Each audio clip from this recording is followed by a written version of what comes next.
The first episode of SWV and Escape on Bravo was a very interesting episode. It kind of recapped the history of both female groups. They were both popular in the 90s and have sustained popularity through.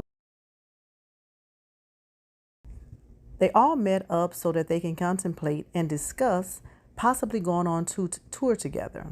Everyone was in agreement. However, one of the Escape members, Latasha Scott, was not happy. She had already had a blow up with her sister Tamika Scott previously, and those issues had not been resolved. So she brought her personal feelings to the meeting, which was totally unprofessional.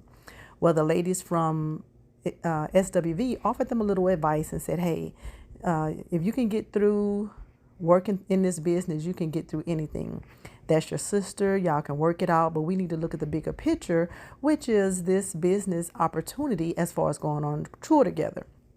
Now, the ladies, Tamika and Latasha, their mother wanted them to have a sit down to discuss what was going on with them. They had had a blow up in Vegas prior, and there was a text that went out, and Tamika pretty much told them all to kiss her ass because Tamika's assistant left with Latasha, and Tamika was locked out of her dressing room, she and Candy both.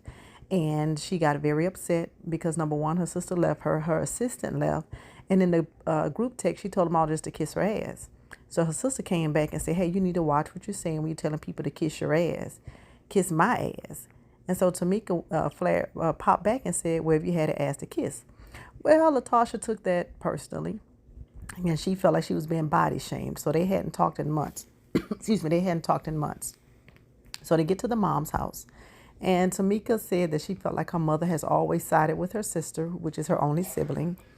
And her mother, based on what you can see on this first episode, in my opinion, she wanted to hear what she wanted to hear. She wasn't really listening to what Tamika was saying. And one thing that stuck out in my mind while I watched the entire episode, which pulled everything together for me, was when the mother told Latasha she's jealous, and she was referring to Tamika. I don't know any mother who would pit the two sisters together and tell one who is already perceived to be the favorite that the other sister is jealous of her. They got into a big blow up. Tamika went as far as to tell Latasha that her and her husband Rocky stole her money, that it hasn't been paid back, and it was a check for $30,000. And per Tamika, the check was deposited, but it was deposited into Latasha's husband Rocky's bank account. So the mother got mad, told production to shut the cameras off for them to get out of her house. And that's how the episode ended. So this is going to be a really interesting series to watch, to see how the sisters are able to navigate through this family issue while trying to remain professional and be a part of their group and go on tour with SWV. But this is G Butterfly, and I'll talk to y'all later. Bye.